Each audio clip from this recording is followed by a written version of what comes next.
Hello மக்களே, welcome back to my channel வண்டதி cake park. இன்னைக்கு வந்து பார்த்தீங்கன்னா ஒரு சிம்பிள் ஃபினிஷிங்கான ஒரு கிளேஸ்டு பைனாப்பிள் கேக் எப்படி பண்ணுறது அப்படின்றத பார்க்க போகிறோம். ஸோ கஸ்டமர் வந்து பார்த்தீங்கன்னா 1/2 kg வந்து பைனாப்பிள் கேக் கேட்டிருந்தாங்க. நான் வந்து பார்த்தீங்கன்னா முன்னாடி நாளே வந்து பைனாப்பிள் கேக்கான பேஸ், அதாவது ஸ்பாஞ்ச் வந்து பார்த்தீங்கன்னா ரெடி பண்ணிட்டேன். இதுவுமே வந்து பைனாப்பிள் ஃப்ளேவரில் தான் வந்து பண்ணியிருக்கேன் ஸ்பாஞ்சு. ஸோ ஏன் முன்னாடி நாளே பேக் பண்ணிட்டேன் அப்படின்னு பார்த்தீங்கன்னா ஒரு வீடியோ ஷூட் பண்ண வேண்டியது இருந்தது, அதனால தான். ஸோ ஸ்பாஞ்ச் வந்து இந்த மாதிரி நல்லா சாஃப்டாக இருக்கணும். நீங்க வந்து பல்க் ஆர்டர்ஸ் வருது, முன்னாடி நாளே பேக் பண்ணி வைக்கிறீங்க அப்படின்னா அது வந்து ரஃப் ஆகாம இருக்கிறதுக்கு என்ன பண்ணணும்னு பார்த்தீங்கன்னா, இப்போ நான் பண்ண மாதிரி கிளிங் ஃபாயிலில் ரேப் பண்ணி நீங்கள் வந்து ஃப்ரிட்ஜில் வச்சிருங்க. ஸோ நான் முன்னாடி நாளே பேக் பண்ணி கூல் டவுன் பண்ணி இந்த மாதிரி கிளிங் ஃபாயிலில் ரேப் பண்ணி நான் வந்து ஃப்ரிட்ஜில் வச்சுட்டேன். ஸோ நெக்ஸ்ட் டே நீங்கள் வந்து ஜஸ்ட் ஃப்ராஸ்டிங் பண்ணுறதுக்கு ரொம்பவே வந்து ஈஸியாக இருக்கும். அண்ட் அதே மாதிரி ஸ்பாஞ்ச் வந்து ரொம்ப சாஃப்ட் அண்ட் ஃப்ளஃபியாக இருக்கும். ஸோ பேஸ்க்கு வந்து பார்த்தீங்கன்னா நான் ஜஸ்ட் ஒரு விப்பிங் க்ரீம் அப்ளை பண்ணிவிட்டு நான் வந்து ஃப்ராஸ்டிங் வந்து ஸ்டார்ட் பண்ணிட்டேன்.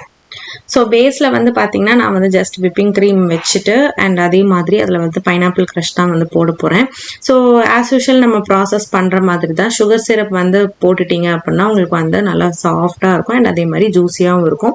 அண்ட் இட் டிபெண்ட்ஸ், நான் வந்து கஸ்டமர் கிட்ட முன்னாடியே கேட்டுருவேன், உங்களுக்கு ரொம்ப சுகர் வேணுமா இல்லை நார்மலான சுகர் இருந்தால் போதுமா, நீங்கள் எப்படி ஆசைப்படுறீங்க அப்படின்னு சொல்லிட்டு. பிகாஸ் ஒரு சிலருக்கு நிறையா க்ரீம் இருந்தால் வந்து பிடிக்காது. ஸோ அதுக்கு ஏற்ற மாதிரி நான் வந்து இது பண்ணிப்பேன். ஸோ ரொம்ப ஓகே சுகர் இருந்தால் ஓகே அப்படின்னு சொல்றவங்களுக்கு சுகர் சிரப் கொஞ்சம் ஜாஸ்தி போடுவேன்.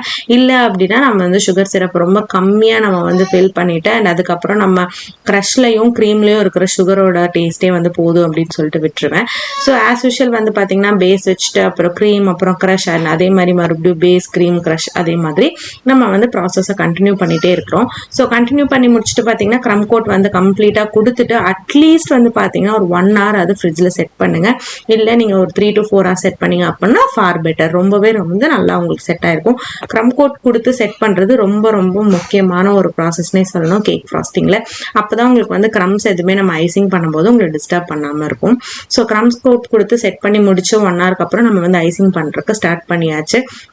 ஸோ நம்ம வந்து இன்றைக்கி கிளேஸ் டிசைன் தான் யூஸ் பண்ண போகிறோம்னு சொன்னேன் இல்லையா. ஸோ அதனால் நான் என்ன பண்ணியிருக்கேன்னு பார்த்தீங்கன்னா நார்மலான ஐசிங் தான், வெளியில் எந்த ஒரு கலர் எதுவுமே கொடுக்காம நான் வந்து ஒயிட் விப்பிங் க்ரீம்லேயே வந்து பார்த்தீங்கன்னா உங்களுக்கு ஃபுல்லாகவே வந்து நான் ஐசிங் கொடுத்து முடிச்சிட்டேன். ஸோ இது ஃபுல்லாக கம்ப்ளீட் பண்ணி முடிச்சதுக்கப்புறமா ஃபுல்லாக செட் பண்ணணும். செட் பண்ணிட்டு தான் வந்து நீங்கள் கிளேஸ் போடணும்.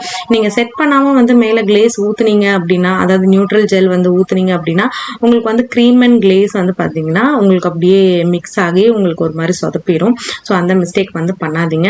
நான் வந்து கொஞ்சம் ஷேப் பண்ணுறதுக்காக இப்போ கொஞ்சம் போராடிட்டு இருக்கேன். ஸோ ஷேப் பண்ணி முடிச்சுட்டு நான் வந்து கிளேஸ் ஊற்ற போகிறேன். ஸோ ஃப்ராஸ்டிங்கும் முடிச்சதுக்கு அப்புறமா நான் வந்து கொஞ்ச நேரம் ஃப்ரிட்ஜில் செட் பண்ணிவிட்டு, நான் முன்னாடியே சொன்ன மாதிரி நியூட்ரல் ஜெல் ஊற்றுறீங்க அப்படின்னா கொஞ்ச நேரம் ஃப்ரிட்ஜில் செட் பண்ணிவிட்டு அதுக்கப்புறமா நீங்கள் வந்து அப்ளை பண்ணிக்கலாம். ஸோ நியூட்ரல் ஜெல் வந்து ரொம்ப கஷ்டமான ப்ராடக்ட்லாம் இல்லைங்க, ரொம்ப ரொம்ப ஈஸி தான். ஸோ நியூட்ரல் ஜெல் வந்து எவ்வளோக்கு எடுக்கிறீங்களோ அந்த சேம் ரேஷியோ வந்து தண்ணி எடுத்துக்கோங்க. ஜஸ்ட் நார்மலான வாட்டர், நார்மல் டெம்பரேச்சரில் இருக்க ரூம் டெம்பரேச்சர் வாட்டர் எடுத்துக்கலாம். அது ரெண்டுத்தையுமே வந்து ஈக்குவல் அமௌண்ட்டில் மிக்ஸ் பண்ணிங்க அப்படின்னா உங்களுக்கு வந்து இந்த மாதிரி ஒரு லிக்விட் ஸ்டேட்டுக்கு உங்களுக்கு கிடைக்கும். ஸோ அதை வச்சு நீங்கள் தாராளமாக வந்து கேக்கில் வந்து ஸ்ப்ரெட் பண்ணிக்கலாம். ஸோ இந்த மாதிரி கேக்ஸ் வந்து பார்த்தீங்கன்னா ஸ்ப்ரெட் பண்ணுறதுக்கு ரொம்பவே ஈஸியாக தான் இருக்கும். நீங்கள் தாராளமாக ஒரு பிகினராக இருந்தீங்கன்னா இந்த ஸ்டெப்பை வந்து நீங்கள் ஃபாலோ பண்ணலாம். கேக்கில் வந்து டிசைன் கொடுக்கறது ரொம்ப ரொம்ப ஈஸி.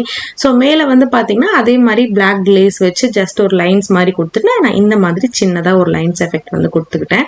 ஸோ இந்த கேக் வந்து பிடிச்சிருந்துச்சு அப்படின்னா மறக்காமல் என்னோட சேனலை சப்ஸ்கிரைப் பண்ணிக்கோங்க. எப்படி இருந்துச்சுன்னு சொல்லிட்டு கீழே கமெண்ட்டில் சொல்லுங்கள். ஸோ தேங்க்ஸ் ஃபார் வாட்சிங். Thank you so much.